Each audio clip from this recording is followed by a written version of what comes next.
Good morning and welcome to Call Talk for September 30th. Our topic today is optimizing your caller satisfaction. During the call, we invite you to ask questions via email at calltalk@benchmarkportal.com or call in your questions at 347-857-3117. Everyone who asks a question via email or phone on the show will receive a free copy of Bruce's book, Benchmarking at its Best. And here is your host, Bruce Belfiore. Thanks very much, Sean, and welcome back to Call Talk, everyone.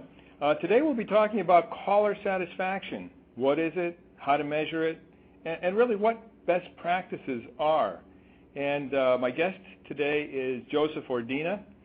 Joe is uniquely qualified to talk about best practices in this arena since he was really at the bleeding edge of new best practice approaches that emerged over the last several years. While Joe was at eBay, he was responsible for building an end-to-end feedback and loyalty program across all of their entities, and as you know, over the last several years, they've grown a lot. And Meg Whitman, in fact, who was the CEO of eBay at the time, would monitor their CSAT performance on a daily basis from her office. We've got a picture of that, as a matter of fact. And Joe helped her set a high standard for this activity. Now, of course, as I think most of you probably know, Meg Whitman is hoping to be the next governor of the state of California, Lord help her, and she'll need a lot more monitoring if she gets elected. So since leaving eBay, though, Joe has consulted for numerous Fortune 500 companies, and he's currently the CEO of Surveynomics, which specializes in hosted loyalty and customer feedback technology. So he's immersed in this stuff every day. Joe, welcome to the program. Bruce, thank you very much for having me. Okay, great. Well, Joe, let me start by asking, in your opinion, what does optimizing caller satisfaction really mean? What's the objective here?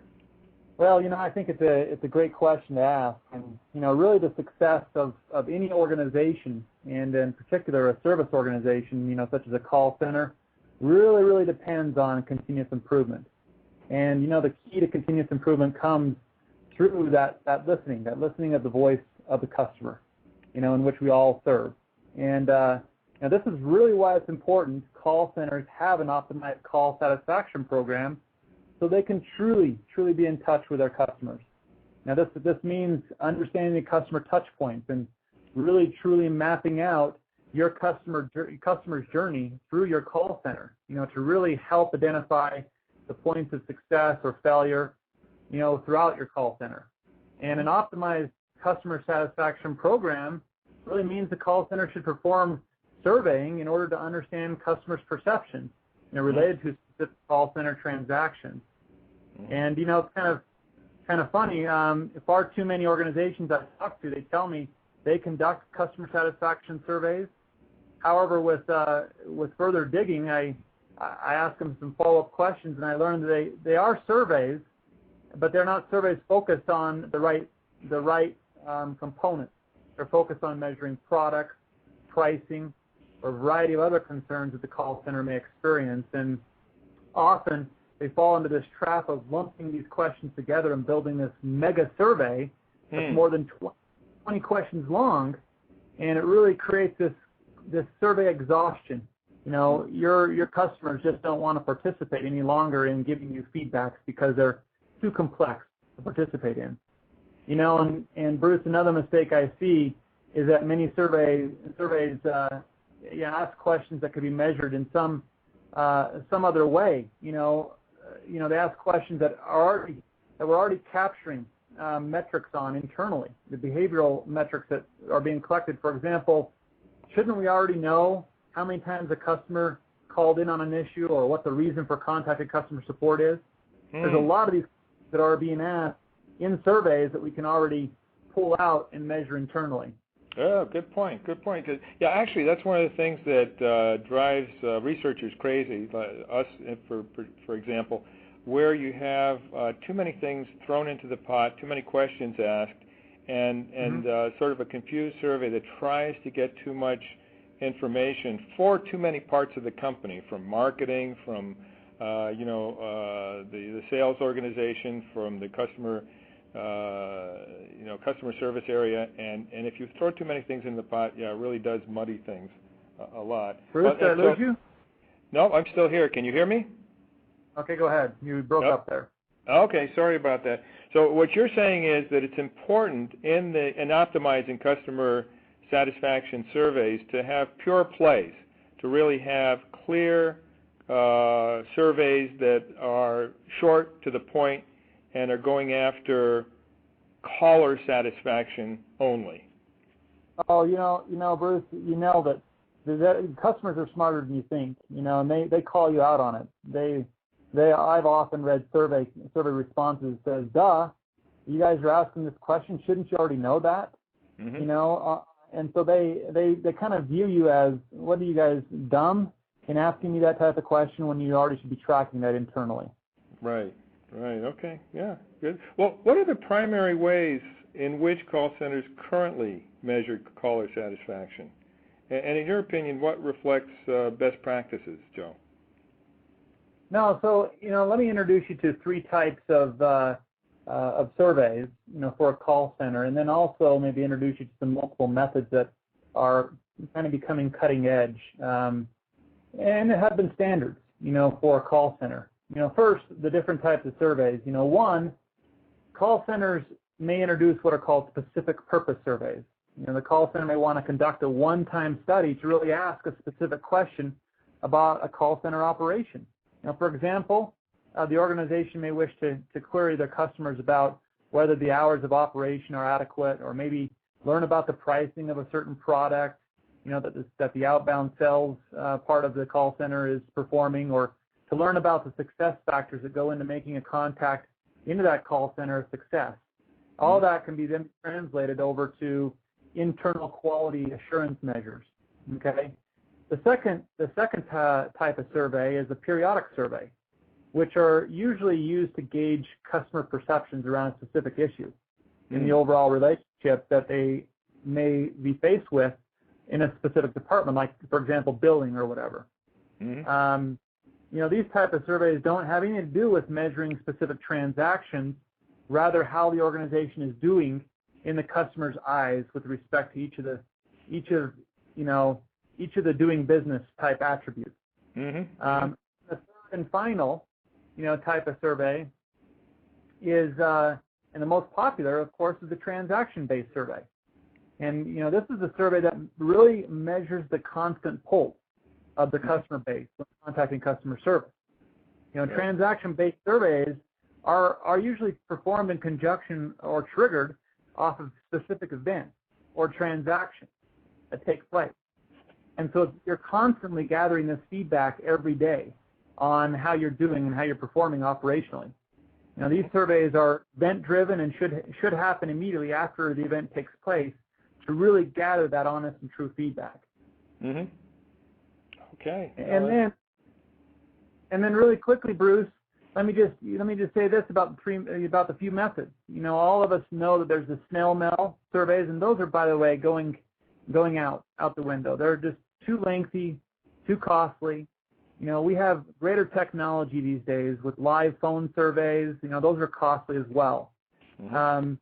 But you have IVR phone surveys, which are a lot less expensive and give you great response rates. You have email surveys, live chat surveys, website, surveys, that pop-ups or kiosks, or you even have the technology with cell phones, mobile text, SMS text back and forth to take a survey. Mm-hmm. So really, there's no single cookie-cutter way of surveying your customers, and the organization must really examine the unique way of combining all of these methods and styles together to create the optimal survey method. Yeah. Actually, you touched on something there, which is response rates. And there's nothing worse than throwing something out there and just getting a terrible response rate. I mean, it feels lousy, doesn't it? And these days, what would the response rate be with snail mail as opposed to, for example, a post-call IVR survey? How would you differentiate that, or maybe an email survey? What would the response rates be in your experience? Yeah, there's a lot depends on the organization, how much of a relationship they have with their customers, of course. If customers feel like more part of a membership, or they're engaged and they really want to give feedback, then your response rates will vary.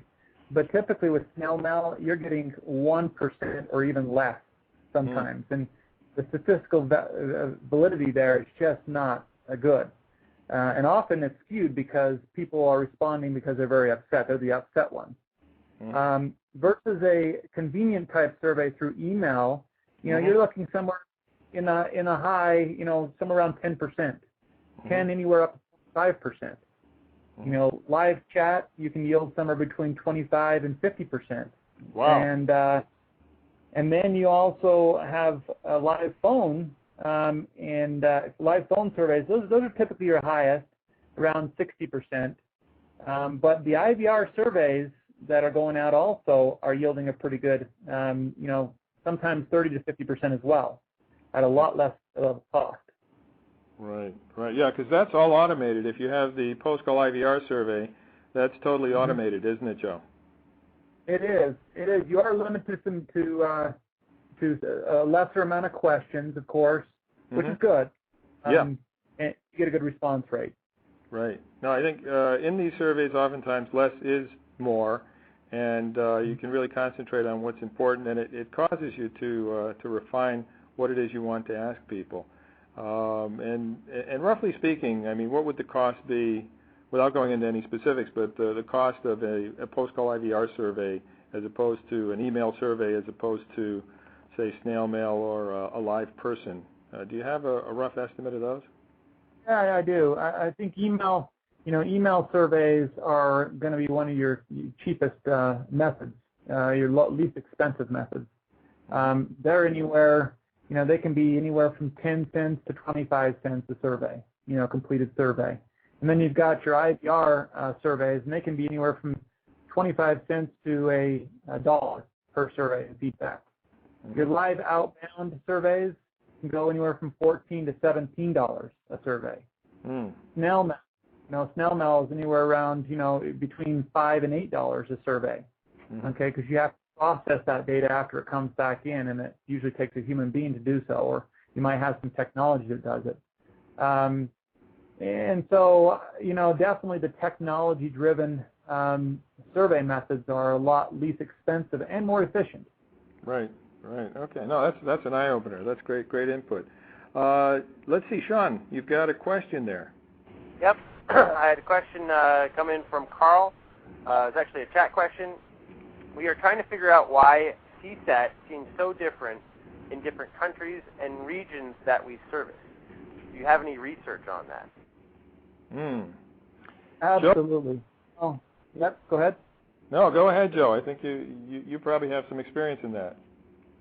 No, I mean, if you look at the global macro environment, looking at the different cultures, there's definitely a cultural difference in the way different people in different cultures rate or score the survey questions. We found this when I was at eBay. We had set up a global program to measure our customer satisfaction in all of the countries we had a presence in, and we definitely saw a difference. And, in some countries, they believe that the only person that gets a perfect score is God, and so they hardly ever rate a 5 on a scale of 1 to 5, because of the cultural difference. But you also have to look at the United States as well. Here in the United States, we have a melting pot of so many different cultures, and so you're going to have cultural differences as well. And you can't just assume that those that score you in the United States, you can't just assume that you can compare that directly with another country, just because of the mix of cultures here in the United States. So absolutely. One of the things that we did early on at eBay is we actually worked with BenchmarkPortal, and they helped us build a calculator, kind of a scaling calculation that helped us determine what are the differences and kind of, how much of the score was due to the cultural difference. So we could actually factor that in and actually be able to roll all of the results together to come up with one single number. Yeah, I'd love to dust that off and do an update on that research because it's fascinating stuff. I recall that the Northern Europeans tended to be a lot tougher than the Southern Europeans. Maybe it has something to do with the weather, I don't know, but the Italians and the Spaniards were rating a lot more fives than the Germans and the Danish and others. But I know that this also is a phenomenon that exists in the United States, as you mentioned, Joe. One of our clients is a national organization, but regional, with regional presences. And there's one of the regional presences which is in the Middle Atlantic area, and they're complaining that, it's not really fair because their clientele is just meaner than those folks in the southern part of the United States and in California. They just don't give as high grades. So it's kind of funny to watch them and to talk with them. But I think some research in that area would be really cool. Yeah. Yeah. Yeah. And that's why it's important to look at your caller satisfaction by segment also. Right. Okay, good. Sean, I think you've got another question there? I do. It just came in. Let's see. Rob asked, I think our agents are spending too much time with each customer, but everyone is afraid to attack call times because they feel it will reduce caller, I assume, satisfaction. Is there any statistical evidence this is true? Well, obviously, the whole entire process, the journey that a customer takes, even entering into through the IVR and then being able to be put in queue, and the whole time or average speed that it takes to get into a person, a live agent, and then possibly even the hold time that may take place there. All of those are factors and attributes that do drive caller satisfaction. And I think it's very wise for an organization to take those internal metrics on each of those APIs that I just mentioned and really correlate them to satisfaction and determine, okay, at what point, where is that inflection point that takes place? Is it at 30 seconds or 40 seconds or 60 seconds to where customers are really sensitive in their patient level, and where satisfaction really takes a dip, and really work towards staffing, to meet those expectations. Certainly, again, I would say that those are huge drivers to driving overall satisfaction. Mm-hmm. Yeah, and when you think about the average talk time being a trade-off with customer satisfaction, it's very hard to do a valid correlation study across industries or across companies within an industry. But I think it's something that inside of a company, as Joe was alluding to, you can do. I've come across similar situations in places as disparate as South Carolina and Abu Dhabi. In both cases with utilities, okay, and in both cases where there were high talk times, and we were talking to the managers about the high talk times, and they were saying, well, you're talking about a talk time that's high relative to the others in your database. And for us to get down to the statistical average is difficult because of our culture, because we have to spend more time on the phone being pleasant, and sort of there's certain cultural expectations about how long we will be on the phone. Well, what I've told people in that circumstance is, okay, you do need to be so sensitive to this. You can't rush people off the phone for two reasons. One, if they feel hurried, they're being hurried off the phone, their satisfaction level will go down. And in fact, if they are hurried off the phone, then they'll end up having to come back and call again because they won't have gotten all of their question answered. So in that case, your first call resolution will go down. But on the other hand, we have seen situations where there's high talk times. We've asked the managers to record calls and to find calls that show best practices in being pleasant, being polite, finishing up and figuring out the best way in the cultural setting for getting somebody off the phone without having them feel hurried. And in fact, there's been some very high success rates in bringing down talk times by training people to do that, and in some cases incentivizing them to learn those best practices. So what they have to do is to keep the caller sat scores up that they're getting, but at the same time bring down their call talk, their talk time score amounts in a way that's consistent and that works. And in fact, that can be done. Joe, I don't know if you have a different opinion on that. No, I think that's great. Let me just add to that, in that you're not going to be able to, in my experience, you're not going to be able to meet the demand of every single queue. And you're not going to be able to staff to a certain level that you want in every single queue just because of merely budget. You have money that you have to, you have to stay under a certain budget with the number of agents that you have on specific queues. So it really comes down to prioritizing which queues are the highest importance. Which drive the greatest loyalty, which have the greatest number of highest valued customers that come in through those queues. You really need to sit down and maybe map out a tier 1, a tier 2, and a tier 3 set of queues that you need to manage towards, and make sure those tier 1, you're focused on them meeting all of the service expectations that the customer has. Right. And I think coaching to examples is a lot easier sometimes than just sort of saying, you should have done this, you should have done that.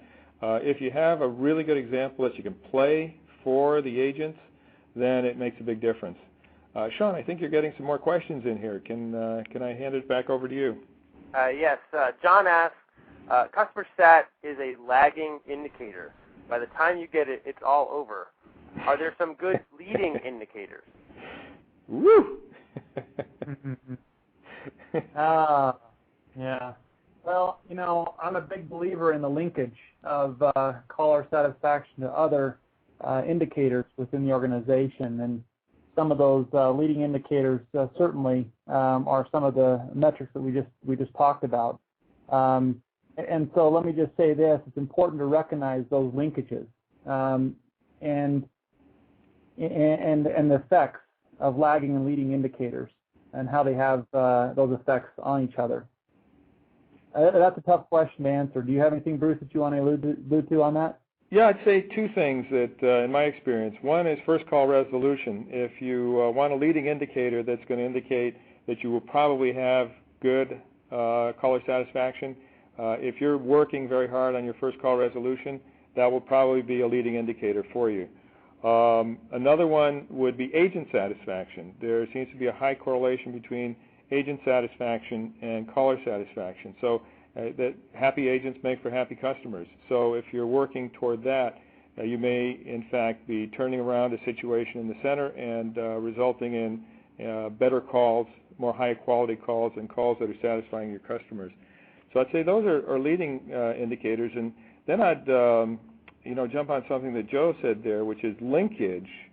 And the fact is that you may not be able to get every call ahead of time, but what you can do is to have calls monitored as they take place, okay, by having listening systems, technology that listen in for high decibel levels, people who are unhappy, listen in for certain words that maybe shouldn't be said in polite company but are on the telephone, and then having your post-call surveys very, very soon, in fact, immediately after the call, means that you can have a situation that is, if not a leading indicator, at least a really quick indicator of satisfaction or dissatisfaction.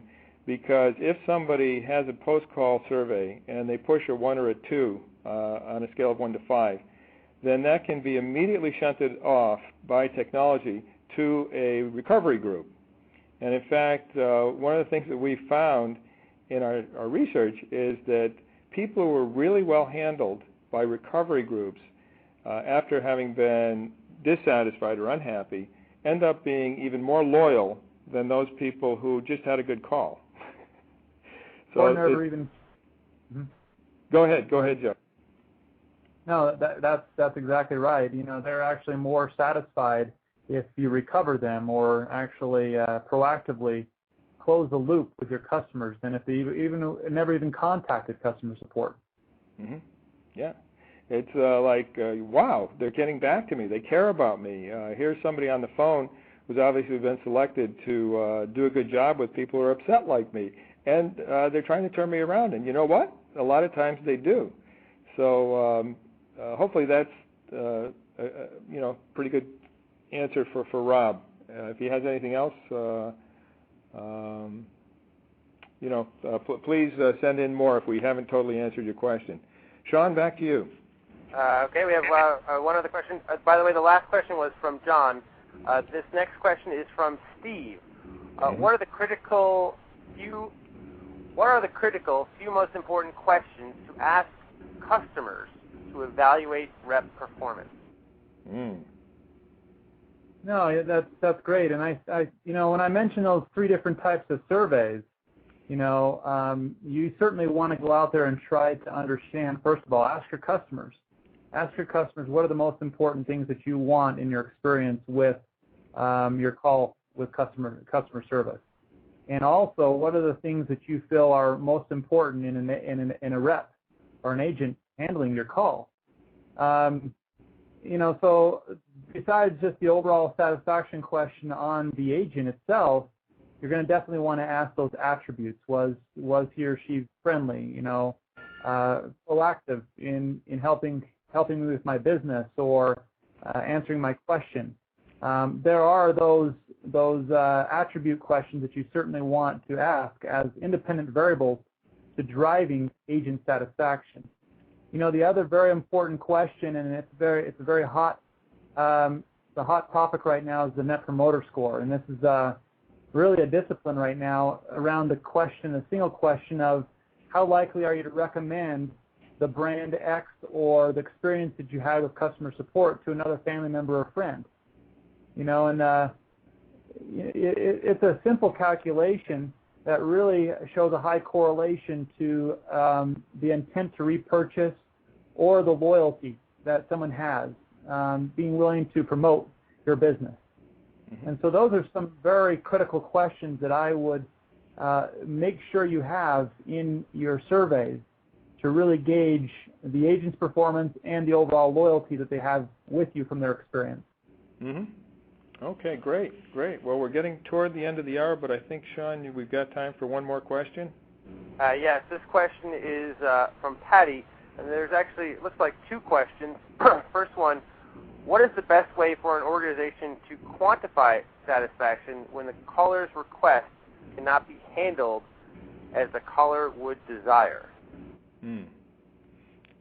Okay, I imagine what she means by that is, where the problem with the call is not the agent, but the problem with the call is the fact that the caller doesn't like the answer the agent has to give.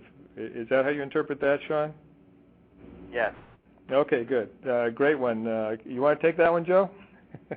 Well, we had the same problem, and I'm hoping I'm answering this question appropriately, but we had the same problem at eBay, is that agents were being held accountable for situations that weren't in their control. It had to do with the marketing campaign that marketing had sent out this week, or a manufacturing issue, or something that had to do with the product. And because of those issues or situations the customers were in, they were taking it out on the agent, in their satisfaction scores. And so you never ever want to remove the customer's sentiment, their feelings on their experience with your organization. You really need to take those and use those as learning opportunities. Mm-hmm. So I would never ever suggest that you take and delete those, okay, from the organization itself. But you might want to think about removing some of those surveys from the agent's scores themselves, mm-hmm. But never from the operations in learning on how to improve your business. Mm-hmm. Mm-hmm. Yeah, I'd just like to say one other thing here, too, because I'm always very sensitive that a large number in our community are part of governments, they're nonprofits, they're educational institutions. So in some cases, there are public utilities. They're either monopolies or near monopolies. And the question sometimes comes up, should they care about customer satisfaction? And, I think the answer is definitely yes. And it's not just because all of us like to be loved. It's also because there are regulatory agencies that can be problematic if, for instance, a utility is giving bad service. Nonprofits will definitely get hurt in terms of donations to them, et cetera, if they don't give good service. So I think that in the not-for-profit sector, it's just as important to be right on top of the customer satisfaction metric. Very, very important one. Okay, Sean, or Joe, do you have any final comments before we close the session? I think it's been really meaty. Really appreciate your being on today and sharing with us your insights. No, I appreciate it very much, and I have a lot of experience in how to drive an end-to-end program throughout the organization. Really linking in and being able to be the thought leader in sharing insights from your customers. That's the you really hold the crystal ball, customer support on what the customer is thinking, and so it's important to share those insights with the other functions of the organization, like product, operations, marketing, so they can really change, because they also have an effect on call center satisfaction. Mm-hmm. And driving that change through the organization is very, very critical. Okay, great. Well, thanks very much, Joe. We really appreciate it. Sean? You're welcome. I want to thank everyone for joining today. Everyone who did ask a question will get a free copy of Bruce's book. Our winner today of the All Industries Report is John Foley. John, could you email us at calltalk@benchmarkportal.com to make sure that you heard this, if you're still on. Our topic for next week, as voted by the audience, is first call resolution, how important, how to measure. Thank you again for joining our show, and we'll look for you on our next show, which is October 14th. And until then, have a great day, and thanks again for joining. Bye-bye.